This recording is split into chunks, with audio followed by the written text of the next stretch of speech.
Alright. Reset, reset.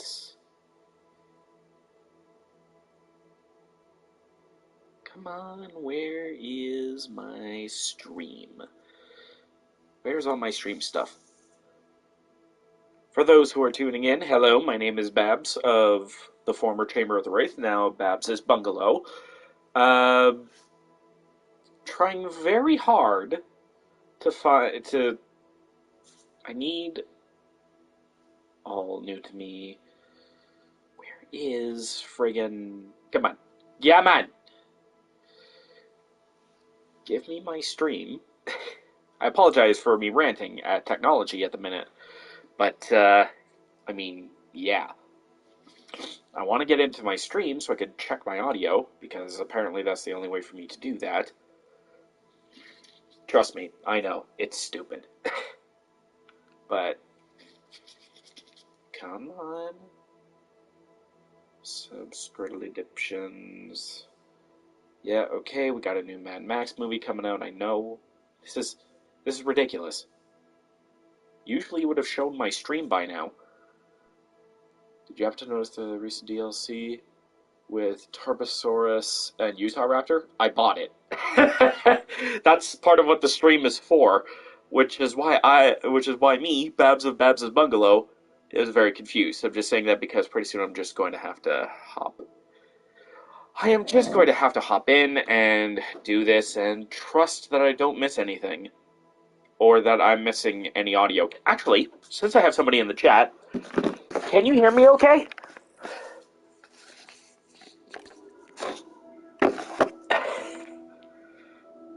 Because, for some reason I am not... Wait, I have an idea. Close all, reopen. Close.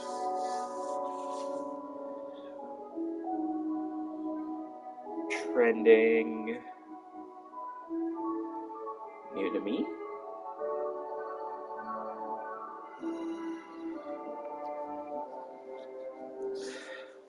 Why is my stream not showing up? Somebody is clearly watching. I don't understand what the hell's going on. Why my stream, why I can't see anything in my stream. Well, I guess I'm just gonna have to tell people the old-fashioned way.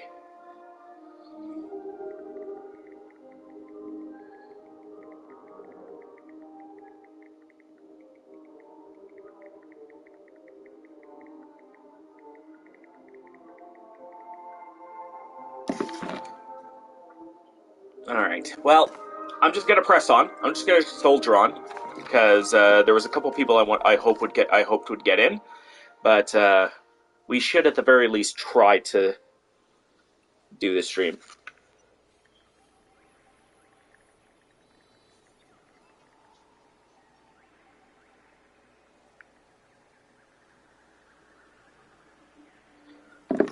And talk about the DLC first. This is the paid bit.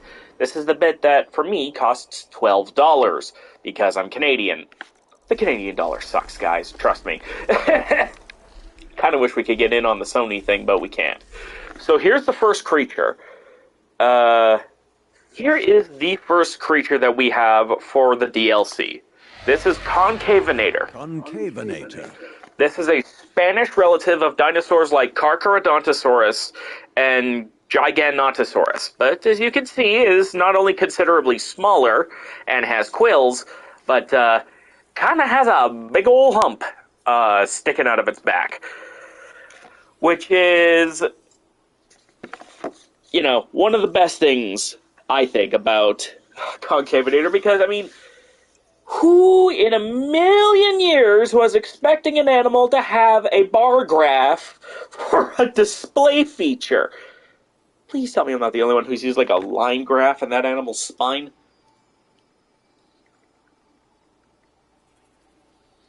There we go. Now I can hop in. Turn my volume down. There we go. Yep, I can hear the audio is good. Now, Now I won't be able to miss anything. So, Concavinator is from the early Cretaceous of Spain and lived about 130 million years ago. He's about as tall as a person. Like, he would be looking Alan Grant in the eyes at this height.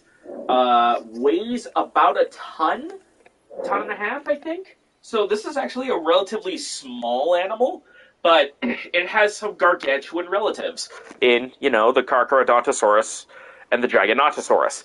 This is more in line with like a small Allosaurus, which was the predecessors of the group. Right now we're going to take a look at all of their colors as soon as I get to a neutral. So, Sonoran Desert, Death Valley, Great Sandy Desert, Champlain Valley, Salar del Huasco, Limpopo River, Quillian Mountains, or Quillian, I'm not entirely sure how to pronounce that, Yukon River, Svalbard, Amazon Rainforest, Gambia River Basin, and Mangrove Forest. Very solid colors overall, and I love that... oh, wait a minute. Holy shit! It's the thing that Riamus was talking about. For those who don't know, Concavinator, not only do we have a really well-preserved skeleton of this guy, there's actually skin impressions. And if you're wondering why I'm basically looking at his butt, it's because the scales on the underside at the base of the tail are very snake-like. Something that Frontier has captured. These guys very much did their homework and were allowed to stick very close. Her butt, yes. Her butt. By note of the quills sticking out of his arms, or her arms. Thank you for that. These are not quite feathers, interestingly, but they're analogous to them, meaning that the Carcharodontosaurids, somewhere along the way, completely lost the ability to grow feathers, which is an interesting thing to note for animals that include for an animal group that includes birds. But now let's take a look at their patterns. Rana, which is very nice black and kind of camouflagey colors. Chalcorana. Lithobates is fun. That might look better if I use this. Yeah, this will help me see them a little bit better. She says as that shows up. There we go. Very dark colors, actually. Rimmed by that. And then you got a nice blue. And ooh, hold on. I can totally... Yeah. Look at that! Look at that! Were they in hotter regions? Maybe they evolved out of feathers because they weren't necessary anymore. That is a fantastic question. As far as I'm aware, if any paleo nerds catch this after the fact and wish to correct me, let me know. But to my immediate knowledge, there has not been a paleoclimatological study of the area. Like, we know, scientists know, that China, around the time of Concavinator, was akin to northern Canada in terms of temperature. Like, at the average yearly temperature was like 15 degrees, which is, 10 to 15 degrees cooler than most of the rest of the Cretaceous. So, as far as I'm aware, it's not totally unreasonable.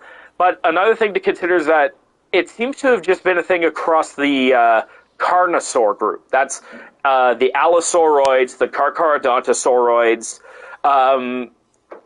those kinds of predators. Whereas in the Coelurosaur camp and the Abelisaur camp, you have different carnivores. So it's not entirely sure what they are, but it is something to consider if they ever figure out what the climate of that region was like at the time. It's a very fast runner. Look at this beautiful animal.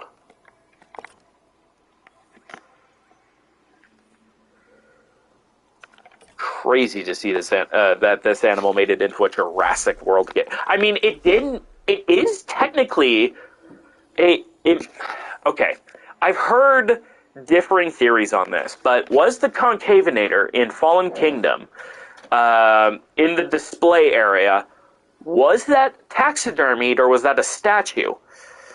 Because if it was a statue, then I can totally see where they're coming from. But if it was a taxidermied specimen, Concavenator kind of dodged a bullet. Because that design wasn't the best. But while we are potentially finding that out, next up is Gigantoraptor. Gigantoraptor. This weird-looking dinosaur is a relative of Oviraptor, but 500 times larger in terms of overall mass. Considering that Oviraptor is about the size of a large pheasant, or, yes, a large chicken, and Gigantoraptor is taller than T-Rex and weighs 2 tons, reasonable to say that is a reasonable assumption. This animal was only known from an immature but almost complete specimen that was found back in 2005. But recently, a nest of Gigantoraptor have turned up, showing that these animals cared for their young. And there's actually feather traces around their nests that indicate that these animals were indeed feathered. You know, despite weighing as much as a hippopotamus, and again, being taller than T-Rex. Adult Gigantoraptor were 11 meters from nose to tail in terms of length. But, again, with their posture, it makes them quite tall indeed. Absolutely gargantuan chickens. I've already favorited some of these because I did preview the DLC this morning before work. But we will go through them again. Once again, going with blank, just to keep it nooch. We've got Sonoran Desert, Death Valley. But the hippie cowboy hat guy in the Lost World said dinosaurs couldn't be carrying mothers, and he's a genius, as evidenced by his decision to run into the mouth of the T-Rex. Well, yeah, well, see how far that guy's knowledge got him. Any hoodle noodle. Great Sandy Desert, Champlain Valley, Salar del Huasco, Limpopo River, Quillian Mountains. Oh, I gotta plug in my phone. Shiitake mushrooms. Yukon River, Svalbard. That makes him look like a giant mutant raven parrot hybrid thing. That's a little horrifying. The Amazon rainforest, Gambia River Basin. That is just a straight up. These are just mangrove forests. But okay, so I was kind of joking, game, when I was comparing this thing to a parrot. Oh yeah. So we got Raven Black, 2 flavors of macaw, another kind of parrot. Man, they really went for the birds with this one. Hey, it's the bird from Rio. Yeah, weighing 2 tons. He put on a lot of weight after his studio went down. So here's Rana. It is quite difficult to see the difference. But, yeah, so we got this on. So from blank to Rana, not much of a difference as you can see. It just kind of gives the mohawk some color definition, which is highly dependent on the mohawk color definition that a variant already has, because, as you can see, some of them already match that, so it's very neutral, which makes sense. Chaucarana adds a lot of darker colors. This kind of makes it look like a snowy owl or a pigeon. Yeah, I'm going to say pigeon. So here's your 2-ton pigeon. But the black spots also obviously work really well with just about any of the bright colors. This is Lithobates, which has, I think it's supposed to be lighter flecks and blue highlights in the feathers. Yeah, I think that's what that's supposed to be. It's not bad, but it's not my favorite either. What am I getting messages about? Oh, okay. Gotcha. Next up we have Porcharna. I don't know why I said it like that. Which is, ooh, I see, yellow highlights with some purple. So, if we compare, yeah. Yeah. Very nice. I wonder how that looks on green. Oh, I think it works all right on blue. I think some of the darker ones might actually appreciate this one, which is interesting, because most of the darker colors are not my thing, except for the Svalbard. Papyrana, purple and blue. Fuck. Oh god, this is the Harper Row color. Hold on. Ladies and gentlemen, I present to you Bluebird as a dinosaur. DC, put her in something now. Oh my god. And then we have and we also have Pelophylax, which appears to be green with the flaming mohawk. Interesting color combination, but one that I don't really mind. Oh, it actually works really well with the Pelophylax for some reason. Oh, it's because the feathers are iridescent. That's why. It's a big red-headed crow. It's a goth crow. Wait, it's a Gothosaurus. It's a Gothosaur. Yeah. Whatever, man. Dun dun dun dun dun dun dun dun dun dun dun dun dun. And yes, Gigantoraptor was probably an omnivore, meaning it ate whatever it wanted. And with a beak built like that, and oviraptors traditionally having proportionately high bite forces, Rachel Rothosaurus. Yep. The Gigantoraptor probably had a bite force capable of crushing the bones of smaller prey. So, if it found mammals appetizing, which is not outside of the realm of possibility, then Gigantoraptor would look at you like lunch, which is an interesting take on, you are what you eat, I guess. But it also eats plants, so take this unusual, gigantic bird as you will. I love this dinosaur. It's fantastic that it's here. Whom is next?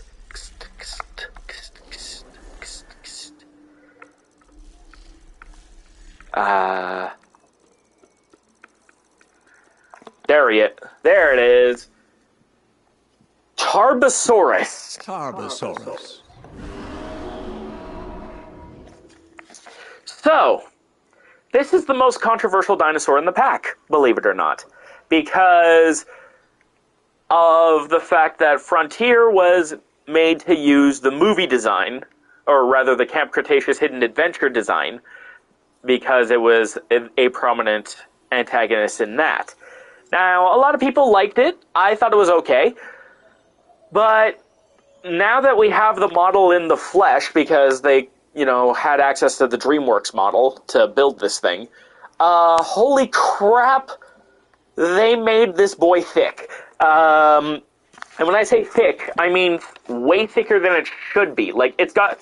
This is genuine Tyrannosaurus proportions, which, if you look at the T-Rex we do have, it's actually more proportioned more like a Tarbosaurus. So, in a weird way, in the Jurassic universe,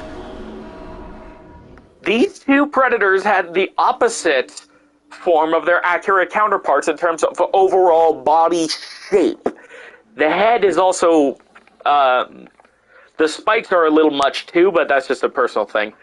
Yeah, it really looks like a bulky T-Rex. Again, because it is the bulk of what T-Rex is supposed to have, which is super weird. But, at the same time, they have the size right in the game, which Tarbosaurus is slightly smaller, at 36 feet instead of 43 to 45 feet for T-Rex.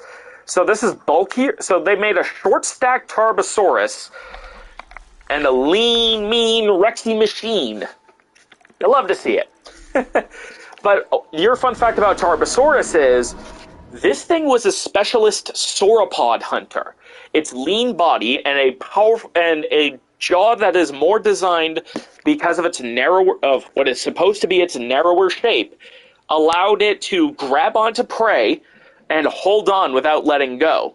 Useful if you have multiple of you trying to drag down, say, a Nemegtosaurus, a sauropod about the size of a brachiosaur. Then all of you can eat. That's what Tarbosaurus seemed to be doing, and evidence was found of this with healed Tarbosaur dragged bite marks inside of the bones of some sauropods. To my understanding, that's what those were. Those were the tooth marks were definitely Tarbosaur, but if I recall correctly, they kind of scraped across the entire bone, which makes me think they were being dragged through bone, which is not only incredibly painful to think about, but makes Tarbosaurus super cool because it was a specialist sauropod killer, whereas T-Rex specialized in killing heavily armored prey, things that use weapons instead of size, different adaptations for different types of prey. Super cool stuff. Anyways, I'm done geeking out about Tarbosaurus. Let's take a look at its colors. First off, we do have the 2022 variant, so here's your Camp Cretaceous accurate design for Tarbosaurus. But now we have Sonoran Desert, Death Valley, Great Sandy Desert. Oh wait, I forgot to turn off the spots. Thank you. Sonoran Desert, Death Valley, Great Sandy Desert, Champlain Valley, Salar del Huasco, Limpopo River, Quillian Mountains. Love this. I love, like, this reminds me a lot of Rudy. If Rudy was a Tyrannosaur, this kind of color. Yukon River, Svalbard, Amazon rainforest, mangrove forest, and Gambia River Basin. So we are going to do Quillian Mountains and take a look at the spot patterns now. We have Rana, Chaucarana, Lithobates, which would probably be best shown on, yeah, you can, there we go. Orange rimmed, though, so might be best on, like, a green or something. Like this? There we go. There we go. Now the Tarbosaurus has camouflage. A white. Ooh, this one would be... Ooh, this one's tricky as hell to make work. You would need something... You would need a color that works with the white. Otherwise, it just kind of looks like it got covered in icing sugar. Fell face first into a giant jar of mayonnaise. That kind of thing. Yeah, no, none of these work. Unfortunately, the only one that works is white on white. So, damn. That is unfortunate. I'm gonna favorite everyone except for this. Speaking of, here's Paparana. Look at that beautiful blue. Lovely blue. It works with a lot more. Trust me. Like, this works really well. I like this here. Where is a darker blue? There we go. Mangrove forest with this is a beautiful combination. And I kind of like some of the greens and blues kind of blending together like water on grass. I don't know if I'm crazy or not, but, yeah. And then we have Telephylax. Dark with red and a little bit of blue. Works pretty well here. Yeah, it's one of those that... Okay, this is one of those ones that just works well in general, because it's all red, and red is a really good color, so... And the blank pattern actually works really well, too, so I don't mind actually having that in the favorites list. And last, and definitely not least, according to Twitter... Utah Raptor. Utah Raptor. Listen carefully. Yep, they gave this thing the Jurassic Park 3 raptor sounds. All of them. So, let's take a look at this thing's colors, shall we? Because first off, oh my Christ, they nailed Utah Raptor. The size, the proportions, the skull, the tooth angle. The tooth angle, the claw arrangement. They even gave it hawk-like eyes, which is a very terrifying prospect. Skull proportions, robust build. They nailed this Utah Raptor build. And the feathers are perfect. This is genuinely the best looking Raptor in the game. Full stop. Like, this crushes the competition, in my personal opinion. But let's take a look at this grizzly bear-sized monster of what is effectively a hawk. So, Sonoran Desert, Death Valley, Great Sandy Desert, Champlain Valley, very Phoenix-like, Salar del Huasco, Limpopo River, Quillian Mountains, Yukon River, Svalbard, Amazon Rainforest, Gambia River Basin, and Mangrove Forest. Dinah, is that you? Let's take a look at the pattern colors and see if we can't make Dinah here. For those not in the know, Dinah is Black Canary. Rana, a pale color. There we go. That you can see a lot easier on the darker colors. That goes across the body and flecks up into the feathers.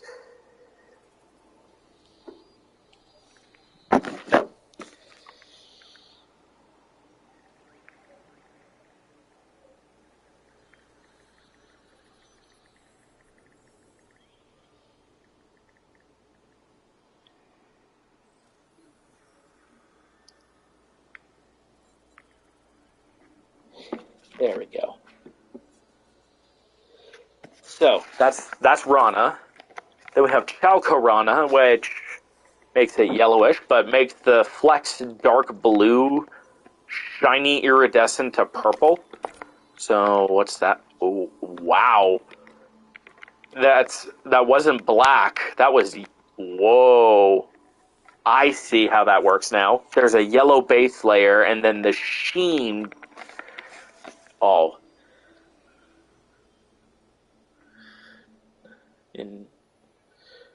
This Raptor looks way better than the Jurassic Fight Club one. Are you kidding me? Way better than that one. Chalco or Lithobates, green iridescent feathers with black stripes. Not bad, not bad. We got Pulcharna, which appears to be steely blue across the board. Steely Dan. Blue Steel. Dun dun dun. I don't think that's the music that plays in the Blue Steel section of that movie, but yeah. Steely Blue. Steely Blue. Steely Blue. Then we have Paparana. Oh god, is it really black and red iridescent? Oh, and it's got like red dried blood on it, and the stripes are nice and dark. Oh man, watch this. New OC, please don't steal. If anybody is going to make this happen, by the way, you have free reign. I'm just messing around. But, moving on.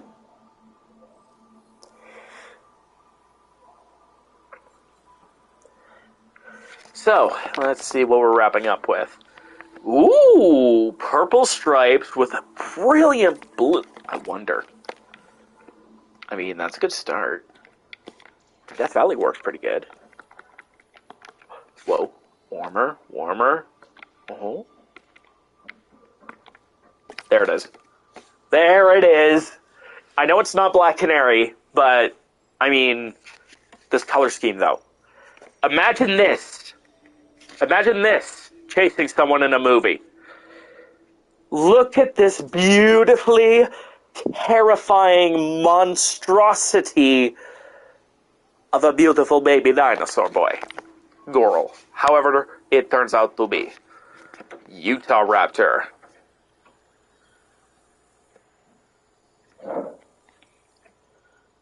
May have been secondarily flightless. Meaning it was flightless, but it had ancestors that could fly.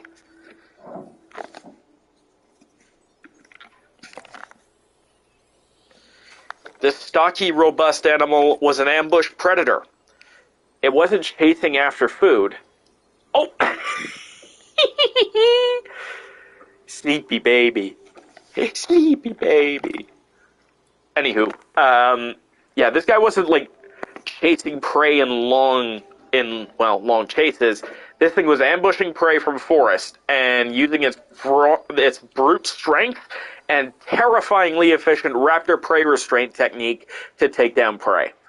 And what was it eating? Well, in its environment, it could pick and choose between medium-sized ankylosaurs, young sauropods, early ceratopsians, or pick over the carcasses of larger animals that have been killed by, say, an animal like Acrocanthosaurus, which Acrocanthosaurus has not been found in Utah when Utah Raptor lived, but it's likely that if Utah Raptor wasn't the apex predator, something like Acrocanthosaurus was. So, something to keep in mind. And in case you're curious, Utah Raptor lived about 130 million years ago in what is now Utah.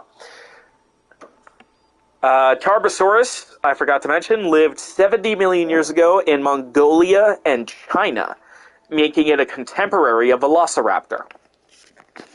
And those are the 4 animals that have been added to the pack.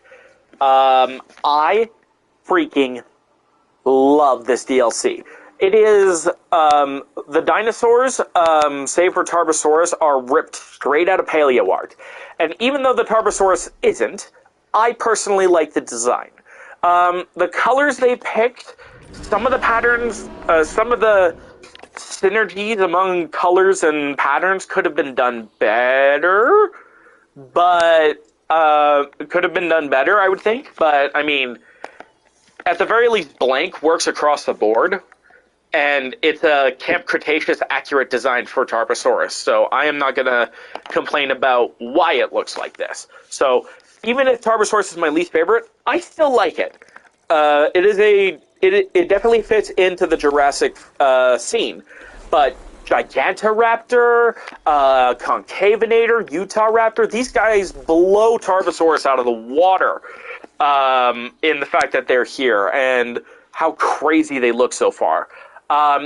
If you do not mind that these are all land carnivores or carnivore adjacents, because Gigantoraptor is an omnivore, well, dive right in. This pack I highly recommend. They really went guns out with the dinosaurs here, and I highly recommend that you guys grab it if you have not yet.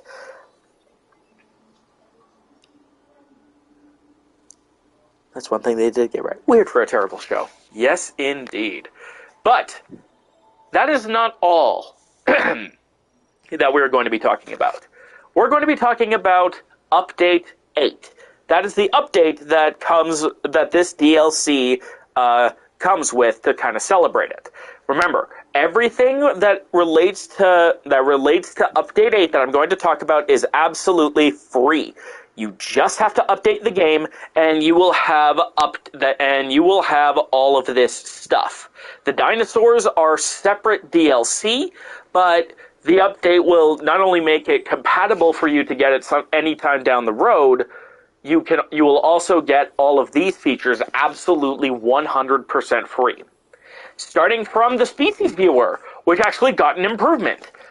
You can now search. All you have to do is head to the top and type in what you want to find. Let's look for dinosaurs that start with the letter Q.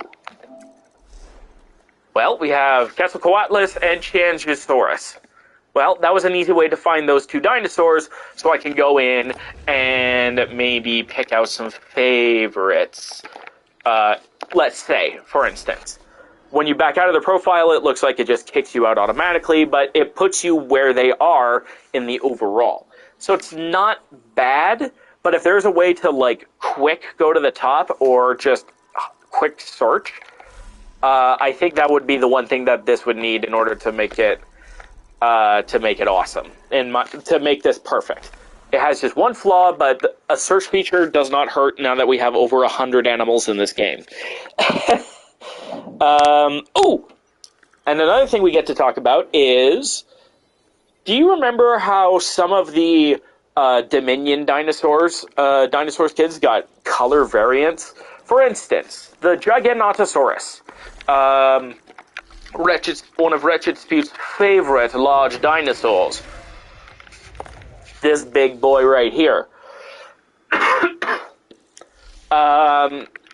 He had customizable color variants, but others didn't. Well, a lot of those others and other movie skin dinosaurs have gotten color variants now. So let's take a look at another classic dinosaur, Allosaurus. Now, as you can see, Allosaurus 2022 is now a separate variant.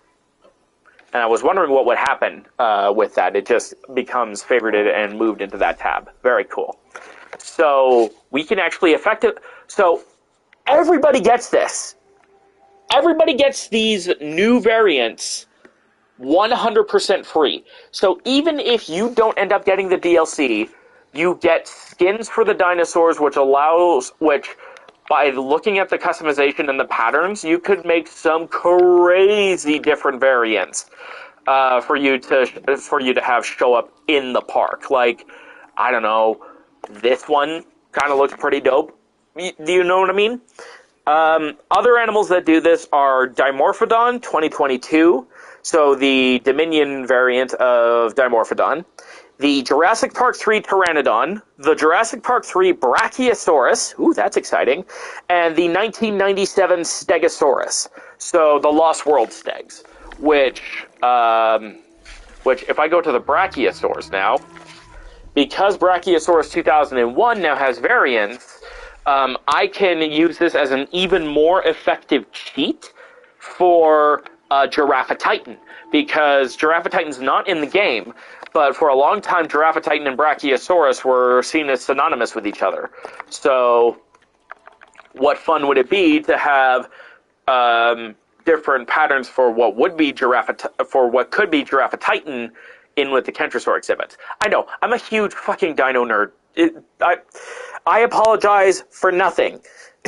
I apologize for none of my rambling. So that's very exciting. What was another one? Wait. Okay, that was just default. What was the other one? So Dimorphodon was another one I really wanted to look at. Oh no, it was Stegosaurus. Stegosaurus was the other one I wanted to have a look at because, I mean, this is the Jurassic World one, and here's the 1997 one, which I think looks way better than the 2015 one. Might just be me, might be my bias, but I quite like this a lot more. But let's see. So we have the 1997 animal, but it looks like this one. Hold on. Let's make its patterns nooch. Okay, so its pattern is the top part of the animal and the plates. Okay.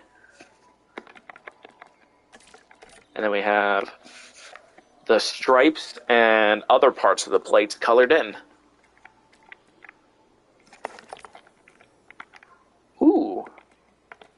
Blue top with the white stripes actually blends really nicely. Sweet! He just preened his feathers. A friend of mine on Discord is also watching the stream.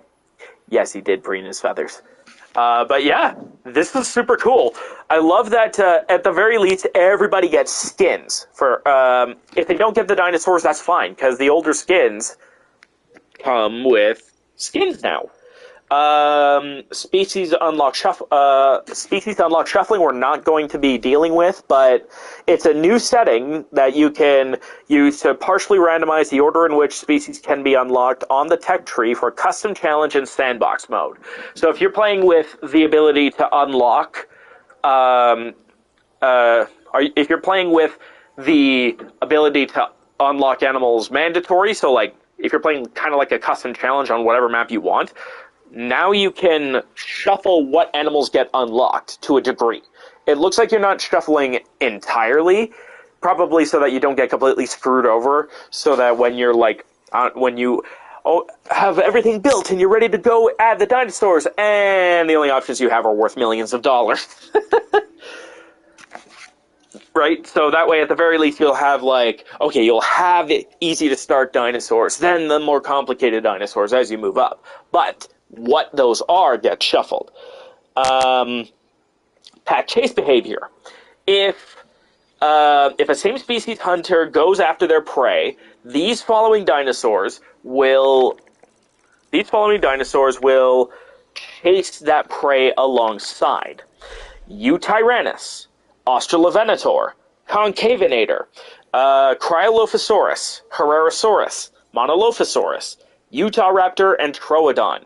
Now keep in mind, this is different from the pack hunting that you would see in something like a Velociraptor. Speaking of which, I am going to make it the... Where is... There you are. There you are. So, with Velociraptor, when they chase their prey, they also lunge on and attack multiple times, right? Eutyrannus can't do that. Eutyrannus is simply too big for that. But the multiple prey chase thing keeps multiple animals in close so that if one fails, the next one can take its place. It's kind of the idea. But if it's prey that only one can take down, the one that started the hunt always gets it. So they've prioritized it differently, which I think is still super cool and gives the medium-sized predators a lot more variety in what they in encounters. That we will take a look at. That will later. That we will take a look at later. That we will take a look at later.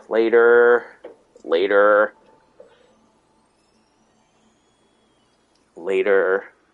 Oh, and the search bar is also in the gene library. That's fun. Show unresearched feeders in the build menu. Yes, this used to be a thing where if you didn't research a specific feeder, it didn't show up in the UI. So now that's a thing. Ain't that fun? Path replacement brush. Added a new replacement mode for the path creation tool, which will overwrite the path selected by the brush. Players can change the radius of the brush. Oh, that's so cool. Path replacement is now a brush that you apply. That's got to be cool to check out. And quite a few notable bug fixes. But before we get into the bug fixes, I've talked my jaw off long enough, and you've been staring at Eutyrannus for long enough. Let's talk about one of the coolest new features. But to do that, we must build a park. And that is where... Whoops. And that is where this next part comes in. Let me double check and see where we are going here.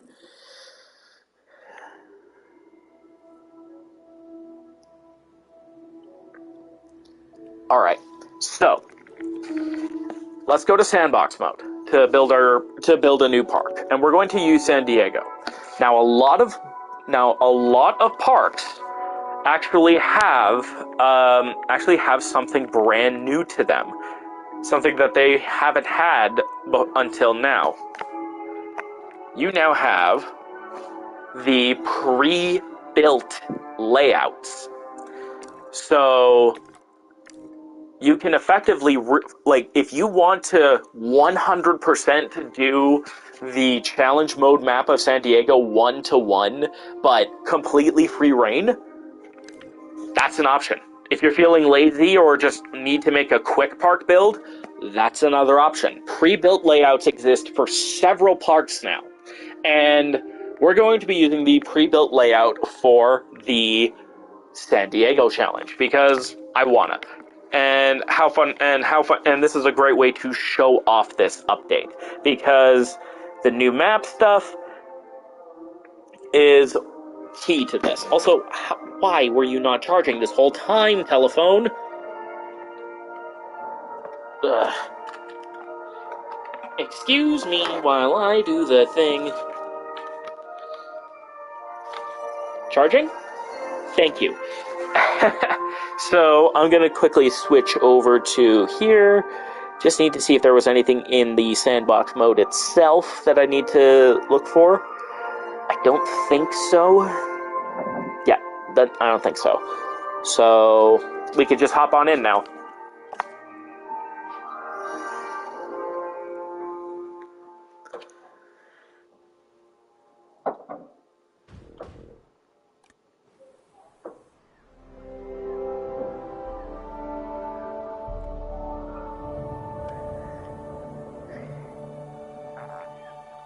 Bada bam. We got an enclosure lined up already. And some amenities.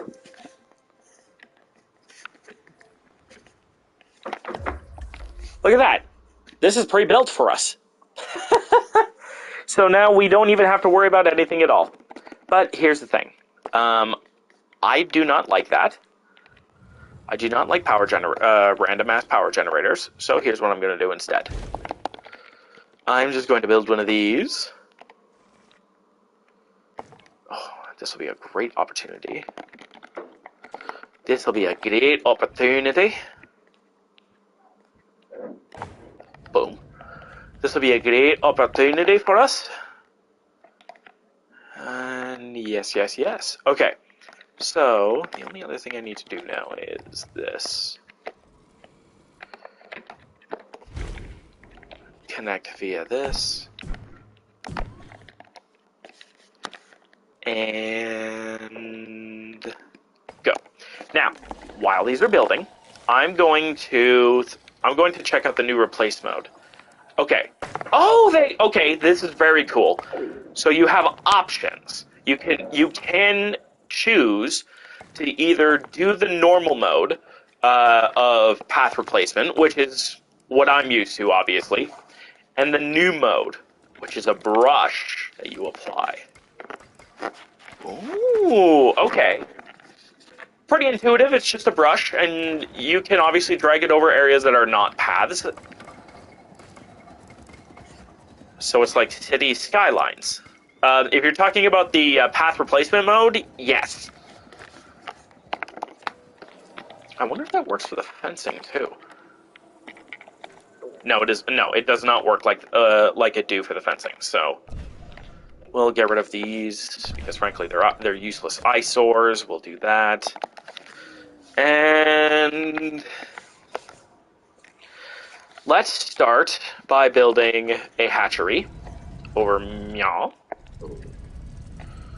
This is going to be where the dinosaurs come out of. And we're going to do something super cool. Well, two things that are super cool. Especially for me, because oh my days. You have no idea how much this pisses me off, personally, in this game. And I am fucking ecstatic that this is a thing. So, one of the new things that they've included in this update for Jurassic World Evolution 2 is that when you are using aircraft carrier lifts, like aircraft lifts, out of the hatcheries, you can now queue up multiple launchers per hatchery, which basically means, which did not used to be a thing, if you can believe it. Yeah. So basically, what happened, what used to happen was, you would only ever get one I was very confused and concerned when you said aircraft carrier lifts. I apologize. Oh, I missed a spot. Well, that's fine. So, what was I saying? Oh, yeah. But now that you can queue up multiple of them, what this means is, now, I literally do not have to worry about, waiting so goddamn long anymore. Because the worst, and I mean the worst thing about doing the aircraft carrier releases before this update was you can only queue them up one hatchery at a time. That's how it used to be. So, imagine if you're me, somebody who likes to build gargantuan parks, parks so big that they sometimes cause the game to crash. On a bad day, but this thing right here. But now imagine me having to load up an entire park full of dinosaurs this way, one hatchery at a time. Yeah. On one of my larger parks, it literally took 8 hours for all of the dinosaurs to be placed and ready in the park. Trust me, I checked. Mad ramblings from the Dino Queen aside. Question of the day today, or I guess question of the stream, since I don't do these every day. Question of the stream. We are now at 114 new species in the park, or total species in the park. And I am not entirely convinced that Frontier is done quite yet. So,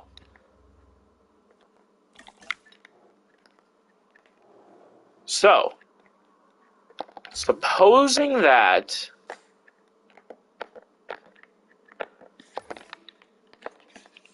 where the fuck was I going? Oh yeah. So supposing that Frontier that you got all rights to do a new DLC, what would the theme of your DLC be? And what new species would you add? Alternatively, if you were to do a free update to add anything to this game for free that isn't things like new species, what would they be? Ding dong, it's FSR! Ayo, the boyo is here. Ayo, the boyo is here. Hybrid Mania. A whole new slew of hybrids. That is a very interesting take, I will say.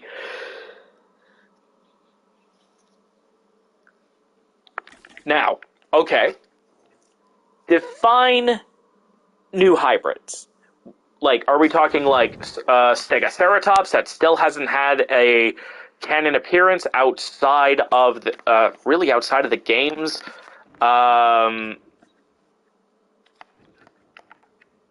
What was it?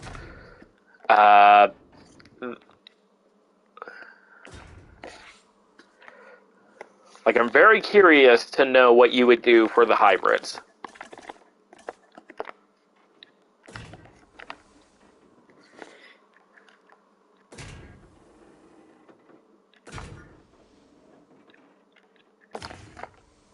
Just more. Well, seconded on the hybrids, the Australovenator scratches my Megaraptoran itch. That is very true.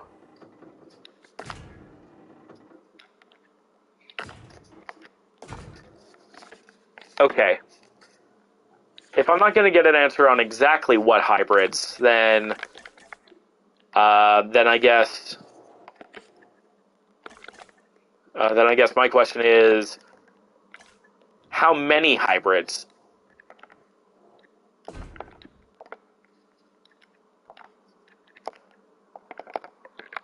To answer.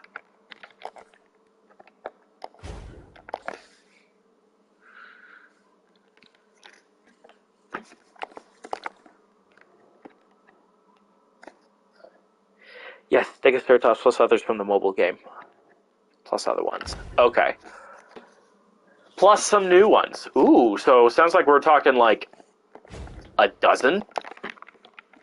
A dozen new hybrids? Or a dozen total hybrids? Because all 3 of the hybrids, outside of Stegoceratops and the Indos, were mobile game debuts. Stegoraptor, Ankylodocus,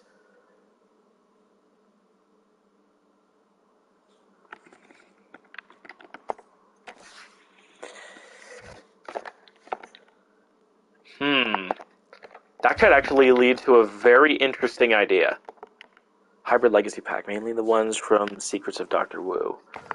Okay, yeah, that makes sense. We already have Scorpius Rex, so should be fine-a-rooney. Alright, and then for this one, I'm just going to do level 5 fencing. Because level 2 fencing is not going to hold back a Tarbosaurus. And here, I'll just do this while we wait. Should have probably done this while we were talking, but still. Me personally, I really want there to be a Jurassic-specific pack. A pack specifically not from the Cretaceous period. Like, think about all of the crazy animals that we haven't seen yet in the game. Like, not that haven't been seen in the franchise, just not seen in the game. Period. We take a look. We have a lot of Morrison animals, and we have some animals from Liaoning, but there's no Guanlong. There is no Torvosaurus. There is no Miragaia. There's options to be had. Also, now you have a search feature. I think you hit the triangle. Yeah. See, they need this for the search feature in the species viewer. Just hit the triangle button, and then you can go right to the zooming thing. Specifically, I want a Jurassic pack, and I would like another long-necked plesiosaur, a couple of pterosaurs, and Saurophaganax. Basically, Super Allosaurus. So, first and foremost, this hatchery we're going to use to demonstrate, one of the new features. This, add Megalodon, cowards! Now that I could get behind. A Cenozoic Marine pack, that just works really well, because, I mean, that's Megalodon, Leviathan, or Leviathan. I think it's technically Leviathan, or Leviathan in pronunciation, so, I don't know, take it for what you will, I guess.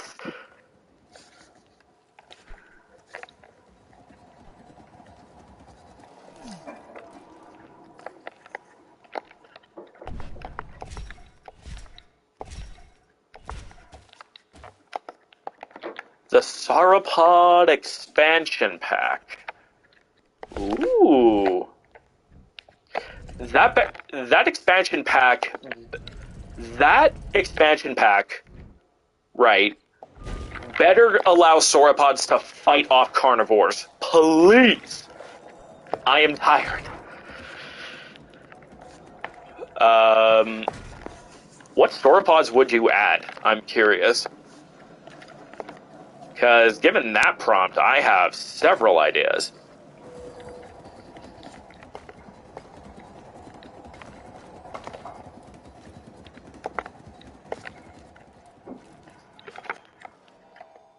Is Argentinosaurus in the game? No, it is not. Dreadnoughtus is, but not Argentinosaurus.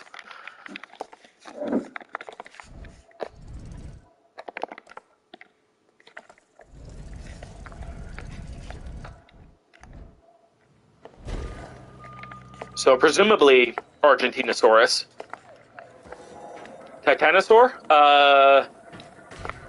Titanosaurs are more of a group, and they are well represented in this game with animals like Dreadnoughtus. So more Titanosaurs I could get behind, but saying Titanosaur is like saying pterodactyl. You'd almost have to be more specific.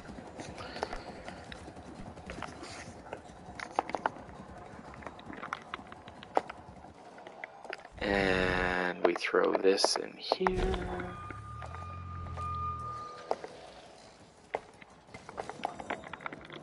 Connect. Power.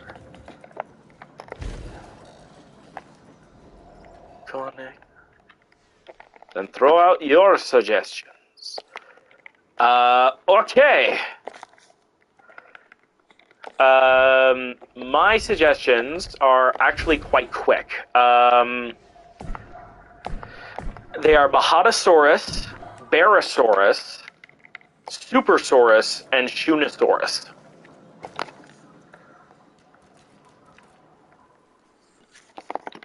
Honorable mention, Brontosaurus.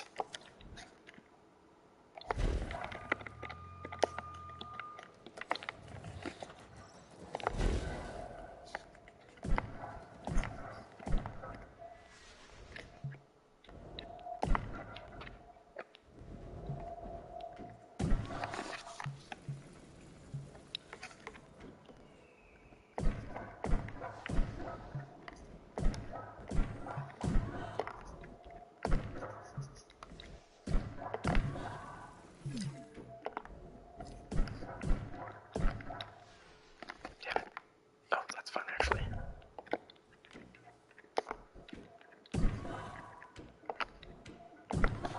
There we go.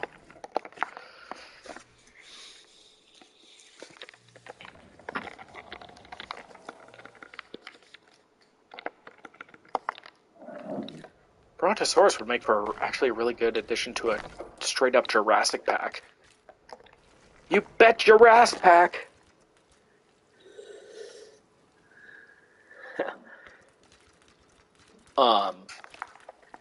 And I think FSR is still thinking. No rush. But there is a slight rush for a couple of things. You?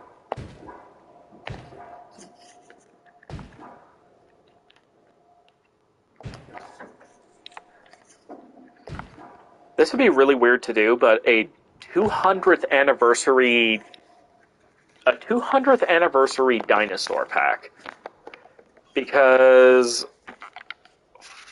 some of that fence is actually invisible. Because fun facts, the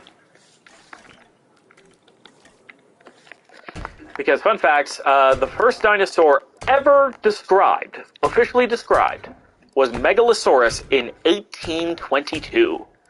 Meaning that we've known about dinosaurs as in one form or another. Is Iguanodon in the game? Yes, he's in the game. He's also in the first one.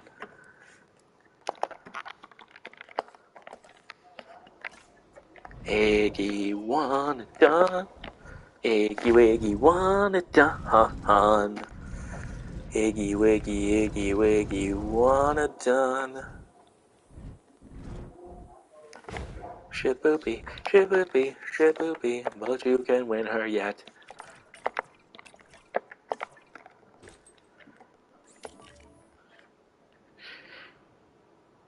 How about for shits and giggles they add an original Oh my god! I would love to see that. No joke. That would be hilarious, but also, that would be truly spectacular and be like look, this is how much we love dinosaurs. Just a big, honkin' Slytherin lizard. Maybe with a special intro from the CEO of Frontier telling you about the original Iguanodon. Like, it's super long, but it's kind of a big, sloppy thank you note. I don't know. Shots in the dark. I'm crazy. I'm built crazy. Because all of a sudden I have all kinds of fun ideas. Including, not to give too much of a secret away, but who wants a Jurassic Park-esque corporate espionage drama?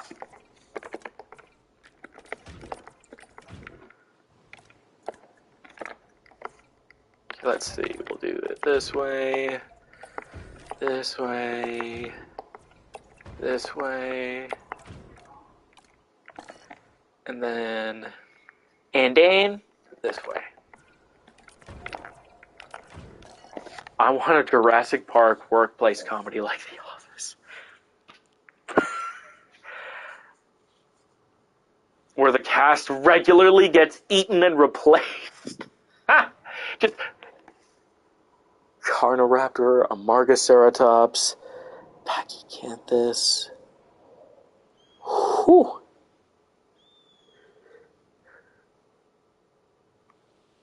Very nice, FSR. Also, holy God. Now I'm just picturing it like it starts off with like clearly The Office, but but all of the cast members of The Office get eaten, and they have replacements. God, that'd be so funny. Anyways, so let us preview some dinosaurs. Why don't we? This one's fully formed, right? Yes, it is. Brilliant. All right. So the first dinosaur we're going to preview is alphabetically the concave venator. The concave venator comes in batches of 2, min population of 1. I just realized that being a desert map, this isn't entirely accurate because there's no forest need, but they need lots of water apparently, so that's fine by me. They like scavengers, so things like compies and the like. All other carnivores are disliked, and of course Therizinosaurus is disliked because everything hates Therizinosaurus, and vice versa.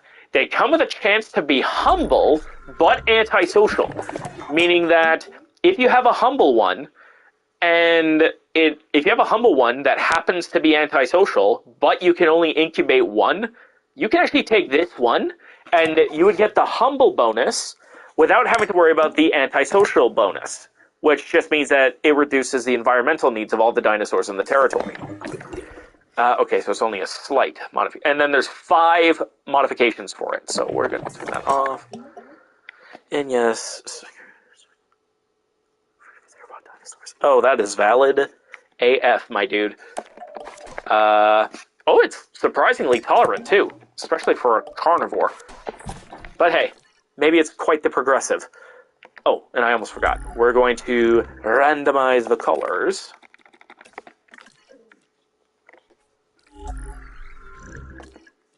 And we are going to breed just 1. We'll set this up so that we only do 1 set of each, just to be safe. Next up will be Gigantoraptor. And I want to do and I want to double check something. Okay, so there's 5 modifications. Thirsty is not a normal thing.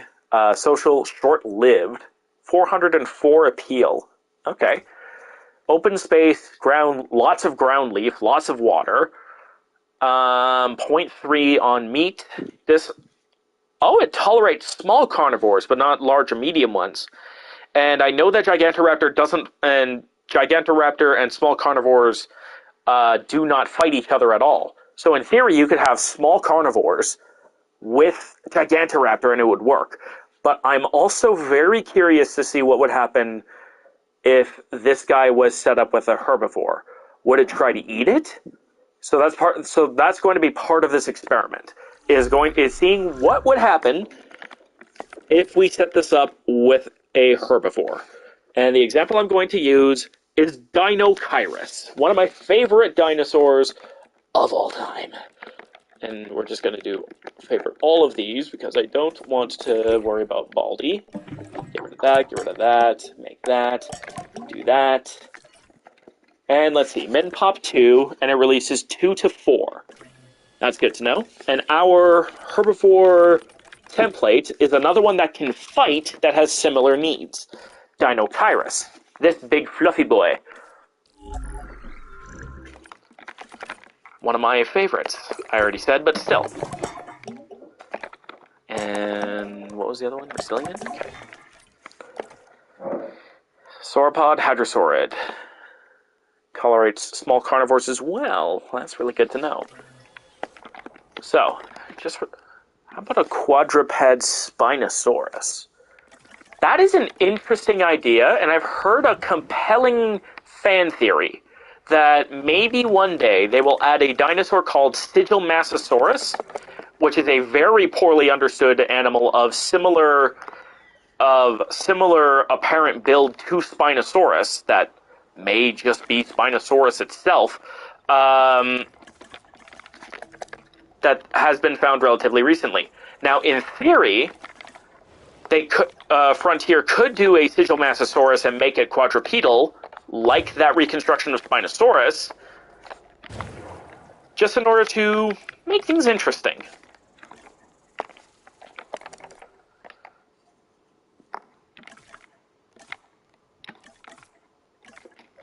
I don't know if that's quite what you had in mind, but okay, so that's Concavinator at the ready. This one up here is Utah Raptor, right? Yeah.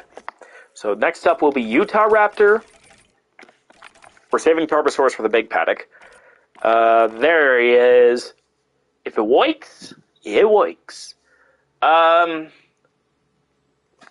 did it go?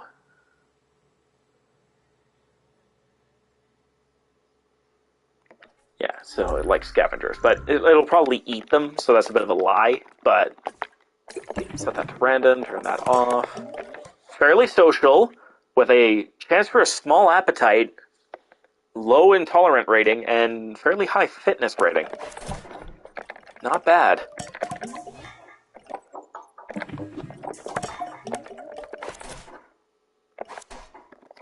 There. They have a min pop of 2, and this breeds 4. Ooh, it likes them all right. And then over here, this is where we breed the Tarbosaurus. I'm going to just do true random. Turn that off. Crank this up. Turn that down. Turn this up. And turn this up. And bada bam. Now the Tarbosaurus is ready. The paddocks are almost ready. We can continue on. Aggressive and humble. Aggressively humble. Is that Liu Kang? Is that Liu Kang? Aggressive and humble? Skittish, humble. Humble, resilient, humble, skittish. They all got the humble trait, which is a good sign. Good sign. Oh, hey, Drax. Wait. Am I Drax? I don't know. Anyways, here's the next thing. We have this free paddock over here. But I, too, am extraordinarily humble. Alright, I see. So, check this out. You see that new tab underneath Synthesized Dinosaur? It's called the Automized Bay, naturally. So, you can choose a dinosaur of any kind on any hatchery and automate how much of them you get. It will always produce the minimum population of them, and you can, at minimum, and you can produce as up to 30 per cell. Liu Kang Draco Shaolini, Liu Kang's Dragon of the Shaolin. Very funny. But I'm going to let this paddock be an audience request. Which of these dinosaurs do you want to use to demonstrate the auto hatchery feature? I'll kind of just slowly scroll through them all at about this speed to give you guys time. Actually, no, a little bit. I'll go a little slower, just so that you guys can have time to look.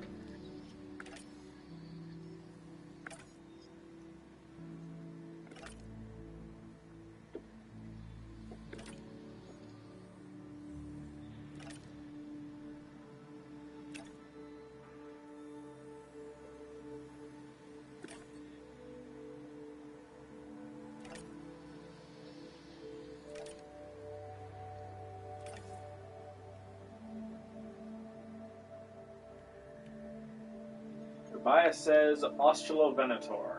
Okay. What about you, Pharaoh?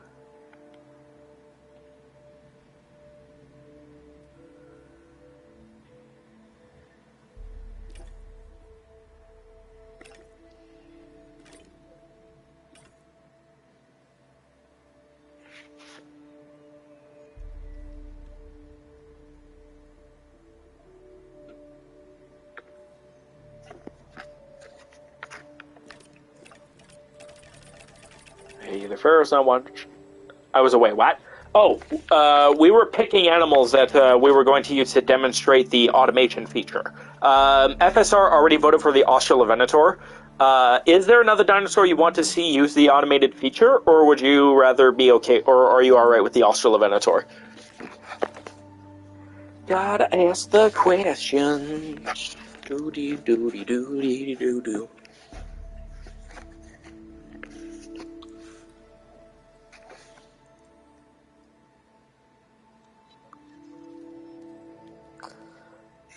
Oh, wait. Oh! The Venator was my favorite ship in Star Wars, so that one. Awesome. Also, interestingly, it looks like you don't get traits, your cosmetics are completely random, and you can't modify the genome. Bit of a cost to that. Alright, so let's do this then. As you can see, it will auto set the population's lowest to 3, because that is the lowest population that Australovenator needs to be comfortable. Now, different dinosaurs have different maximums. In Australovenator's case, it's 15. So let's do 5. And you can choose release methodologies as well. Gate, airlift auto, or manual. Let's do airlift auto. And the delivery point shall be this free space that we have over here. Now, it'll take a few minutes, but eventually you'll have the airlift automatically occur out of that hatchery. And if a dinosaur dies, you will have the airlift occur automatically. It's a really neat feature that a lot of people have gotten excited for one particular reason. An automatic, fully running, completely automated Site B. Just have the hatcheries airlift the dinosaurs to a new location as they die, and just let that son of a bitch run. Me personally, I am not that fond of Site B mode, but you have got to give it up to those fans that are dedicated enough to go quite that far. So kudos to you, you crazy beautiful fans, you. I don't know why. I hope the guys at Frontier understand just how crazy the Jurassic fandom is. So that's Concave Venator at the ready. Utah Raptor at the ready.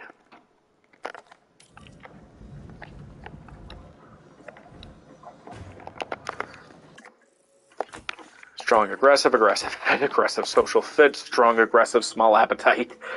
Okay, so I guess the aggressive trait is fairly common in Utah Raptor. I mean, no major surprise, I guess, but damn.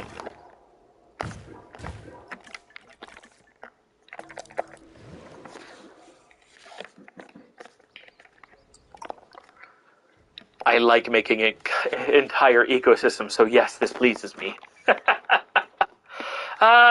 Well, I'm glad somebody is super keen on the automated Site B thing. Not my thing personally, but, you know, it is what it is. But now, always respect how others like to have fun. As long as it's not bigoted assholery, or just general maliciousness. Anyways, here are the Concave Venators.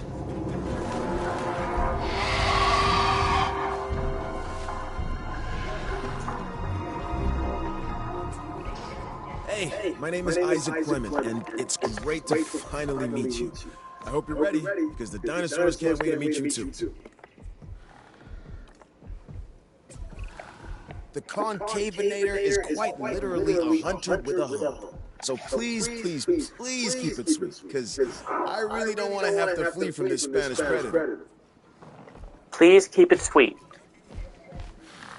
What the hell does that mean? Also, there was a notification for an auto release, which is fantastic. And it seems to cycle through each of those. So that's really fun. You can also release them through the gate automatically, which is always a good time. But now we also have another animal. What? Asset transportation in progress. Oh, your destination is not reachable. Wait, but there's a gate there. How? Or is there not... Oh, I don't understand. I don't bloody understand, so I'm just going to start throwing gates everywhere. See if that helps. Okay, we're good. And the Tarbosaurus is also ready for synthesis. Defensive, defensive, and fit. Bada boom. Prey, open water. Open water. Water. Open space.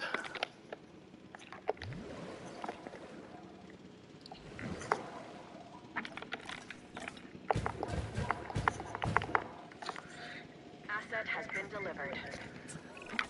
I'm Dr. Kajal Dua, and while you're keeping an eye on the dinosaurs, I'll be keeping an eye on you. The Australopithecus has been labelled the cheetah of its time, and I can certainly see why. Here we have a hunter with terrific speed, power, and focus. The makeup of a perfect prehistoric predator, really. Just don't get spotted, because there's no way you're going to outrun this one. Now, presenting Gigantoraptor.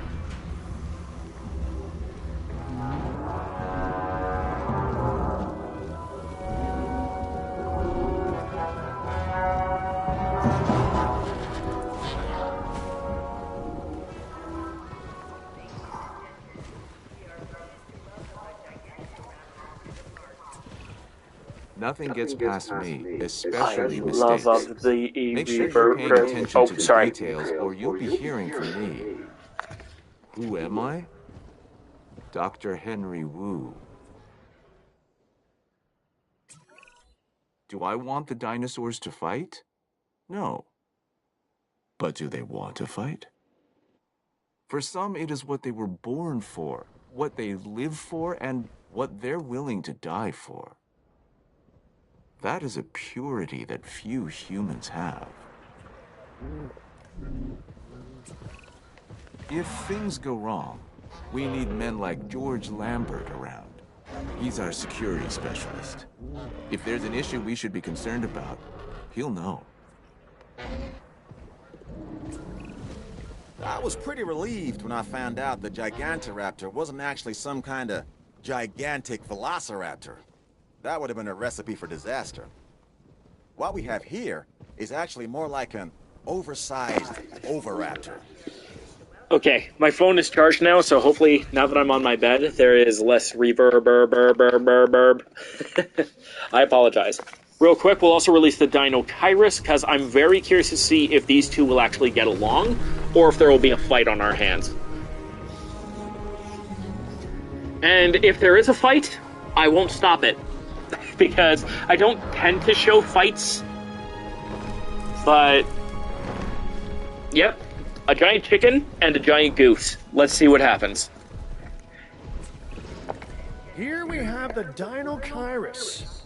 This downy dinosaur So far, they is tolerate often each other. likened to an ostrich. Not surprising, I suppose, considering the long neck, the feathers, the beak. It's just a lot bigger in size, huh?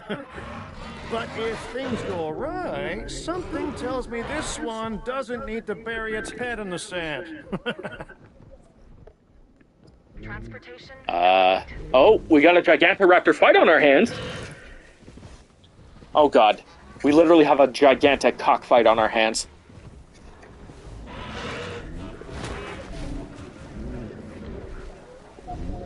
Who's your money on, red or blue? Admittedly, it's really dark, so it's hard to tell, but...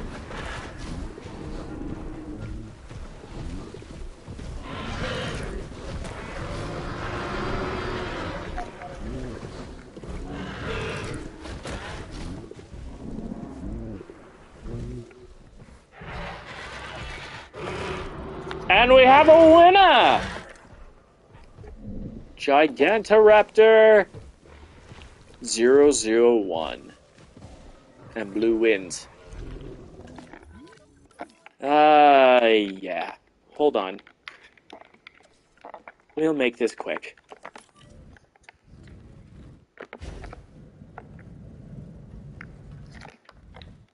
Say that will not be steady for long. We'll release the Utah Raptors next. gotta get these out of the way. There. Now, we release the Utah Raptors. Oh.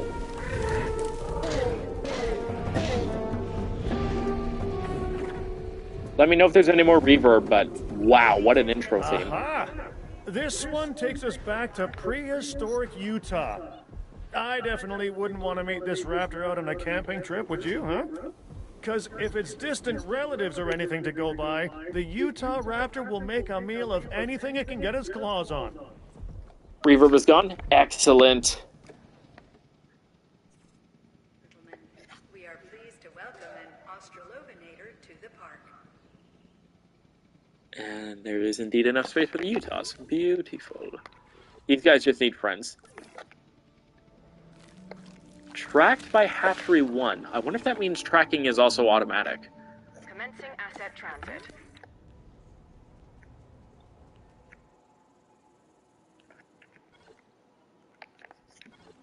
Concavinator. Dinotaurus doesn't actually have enough water.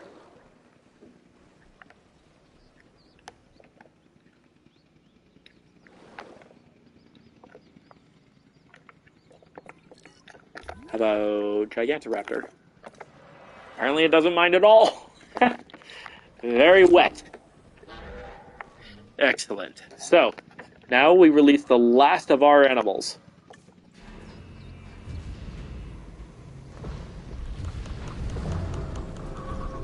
Oh, they kept that.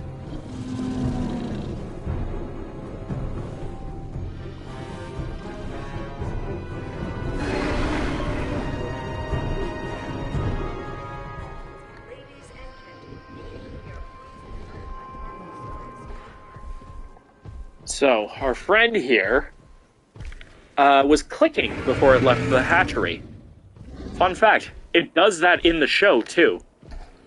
Unfortunately, it looks like the Tarbosaurus doesn't actually have a intro, but that's actually kind of fine.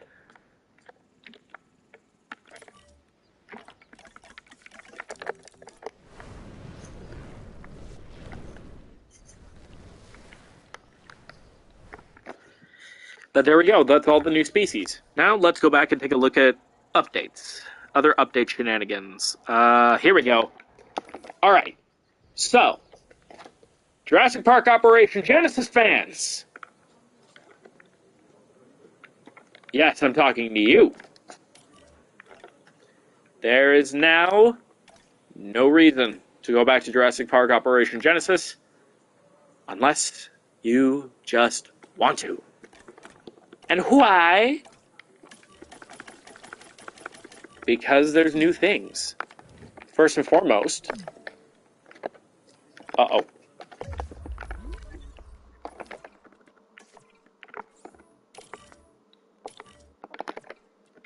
Well... Operation Genesis has Hammond VO.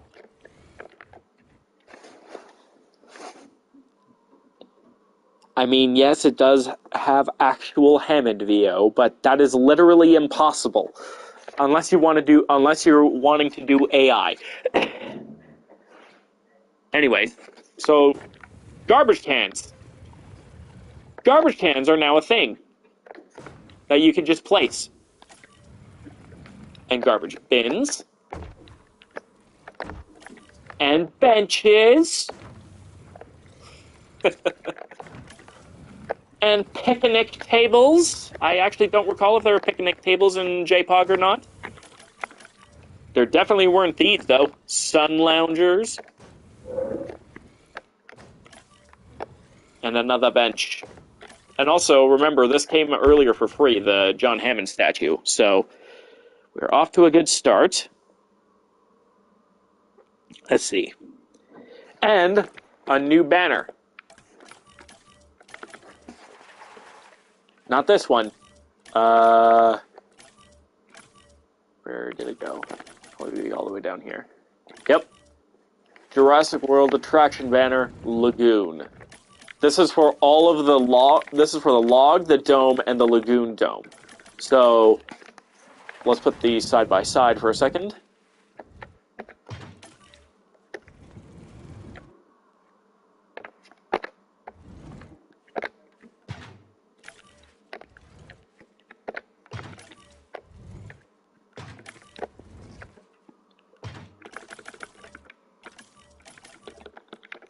Come on.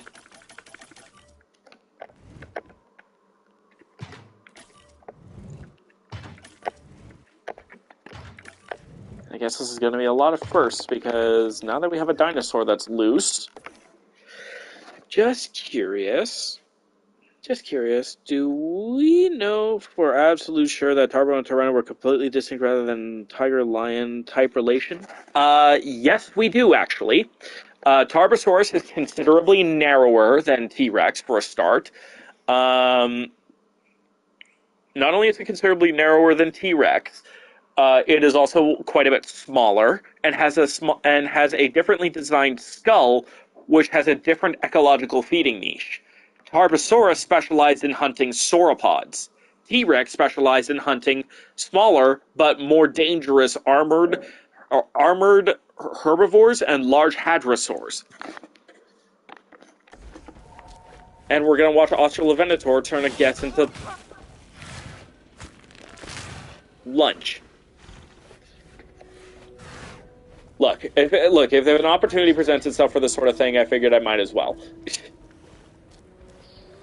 Yeah, Tarbosaurus was likely a specialist hunter of sauropods, and it definitely also ate Dinochirus, because the Dinochirus material that they used to help reconstruct the animal with the hump had a bite taken out of it by a Tarbosaur. Beautiful, he got the Kirby treatment. Kirby as in the bald guy from JP3. Wait. Not Kirby. Kirby was Kirby Enterprises. You're thinking Udesky. Kirby Enterprises.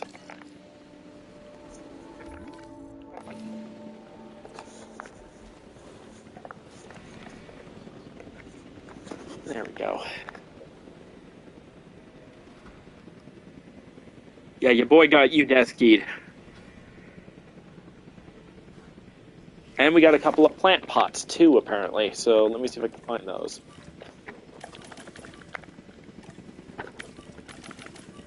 There we go. Plant pots. I'm going to put them by the signs, if I can remember where the fuck they are. Where the fuck? Oh, where the fuck?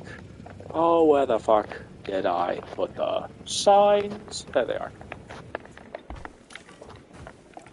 Alright, let's take a look at these in first-person view. So these are your new pots. And these are your lagoon dome,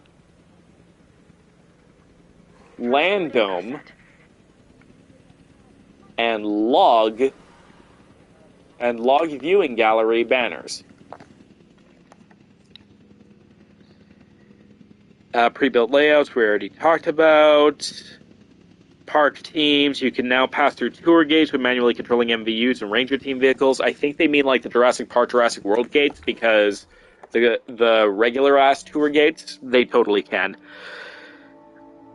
Oh yeah, we never did demonstrate the airlift releases, but yeah, you can it basically just means like, similar to how you can release multiple hatchery bins all at once, you can also airlift multiple now, so it's totally fine.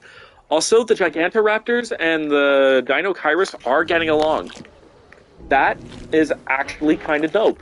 I love it. Path replacement brush. Bug fixes. That's the last thing we need to talk about now. And to keep things interesting while we wait, I'm just going to throw this in capture mode. Which, capture mode got a change, didn't it? Yeah, while in capture mode, the player can now change the time of day and the weather. Time of day weather options will not affect gameplay and will revert back to default when capture mode is closed. Available weather effects are map specific. So, perfect timing.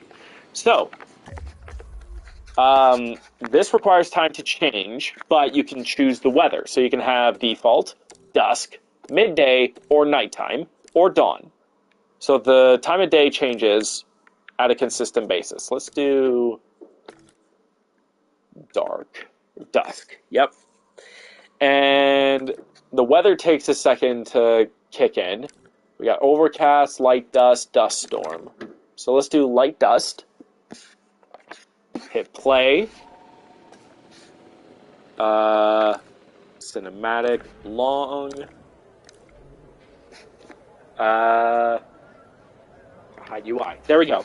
So I'm going to just let this run while I take a look at the bug fixes, while I explain the bug fixes to everybody. Dinosaurs are now less likely to leave and forget their territory without a clear threat. So this has been an issue where sometimes dinosaurs will just randomly panic and run and then leave their territory. That should not happen anymore, which is awesome. They just said less just because maybe they didn't entirely remove it. They're basically using safe language. I'm going to use relatively unsafe, more certain language to just prove the point. Park teams can now pass through Biosyn Sanctuary forests when controlled by the AI. Fucking thank you. All alternative vehicle skins available to the player are now present in custom challenge mode. I guess there was a glitch where that wasn't a thing.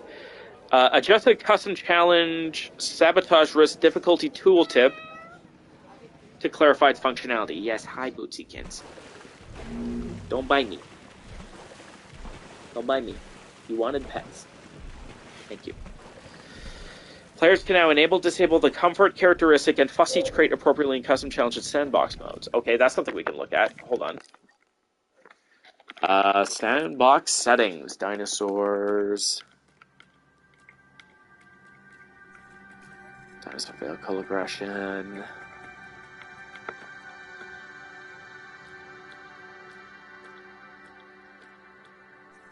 Dinosaur comfort. Setting this to fussy will give all newly synthesized dinosaurs the fussy trait, raising the requirements to be comfortable. Okay, so there's just a straight-up comfort tab now. Reduce the guest count requirements for large hotels, so multi-building-only playthroughs are more feasible. Troodons, Struthiomimus, and other small animals no longer shake the ground when the camera is focused on them. I'm just going to go back into...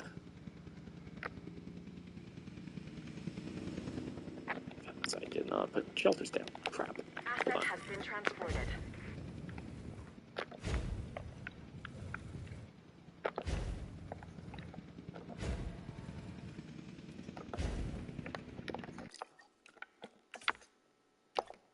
Let's go back to capture mode and set that up.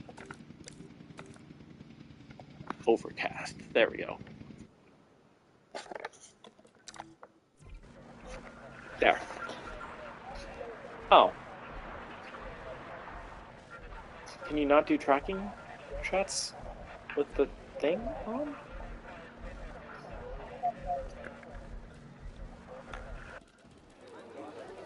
Oh, here we go.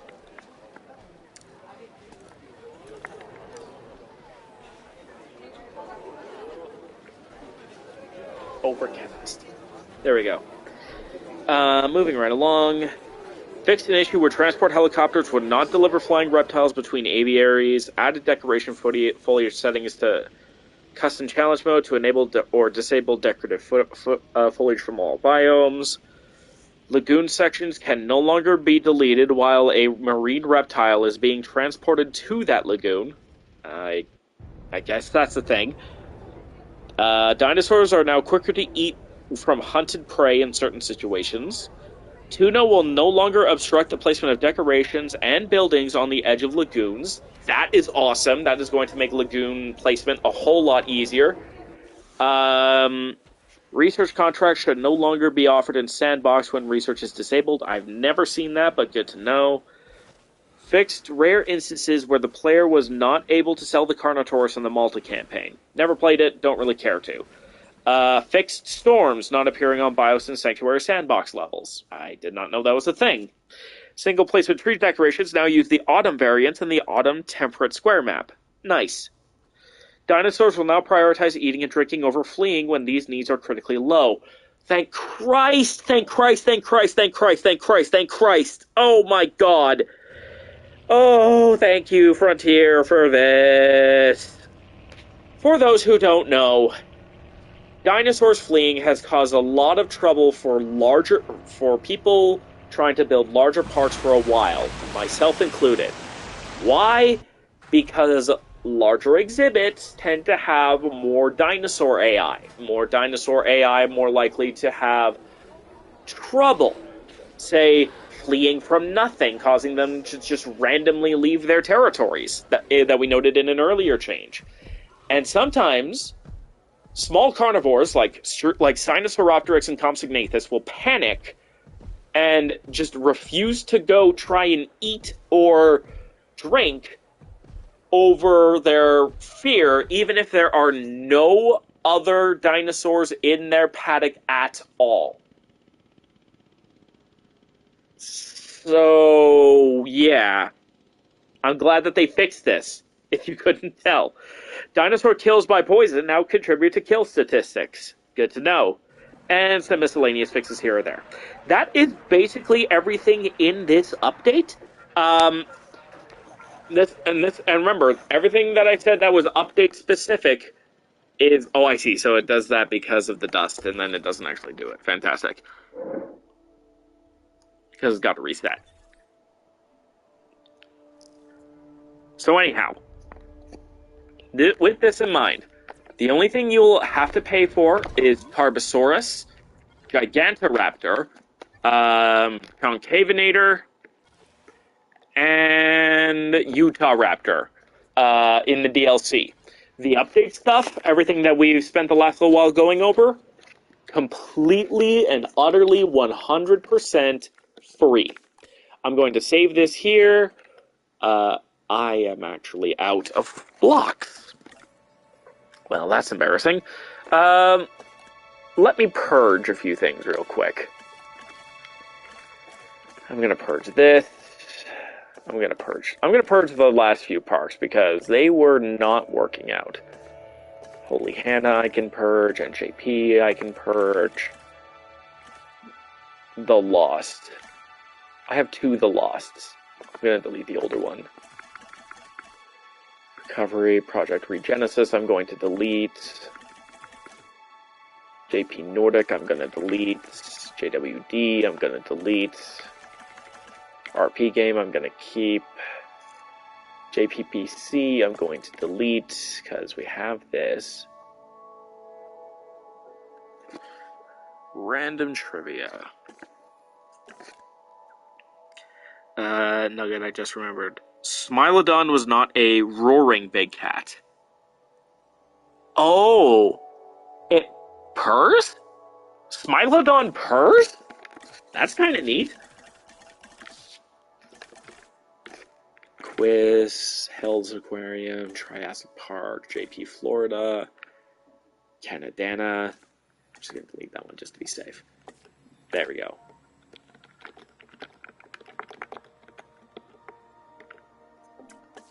There. And I'm going to come back to this in my own time, but that's pretty much the update and everything. With all of the dinosaurs and the like. So, I'm very curious to know. I'm going to close out this video with one more question. Of the dinosaurs in this DLC, which one is your favorite? To review, that's Concavenator, Utah Raptor, Gigantoraptor, and Tarbosaurus. I wish I could filter them by which DLC they show up in, but...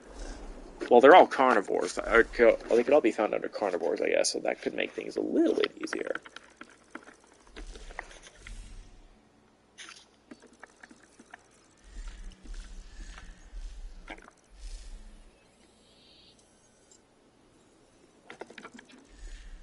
A hard choice, but... feels okay. Utah Raptor sweep! Look, we didn't spend a lot of time with the Utah Raptors, but I wholly agree. I can't wait to see what Update 9 brings, if there is going to be a 9th update. And I pray that Frontier doesn't need to stay too long on this one, but if we can get to 10 updates, that would be fucking sick. Don't forget to be awesome, my friends. I'll see you guys on the other side, and I apologize for no Fatality Friday last week, or... I think I forgot to do cameo casting this Tuesday, but it's okay. But fear not, those videos should be going up now. things just got complicated over the week. Toodles, and as always, something. I don't know. Bye!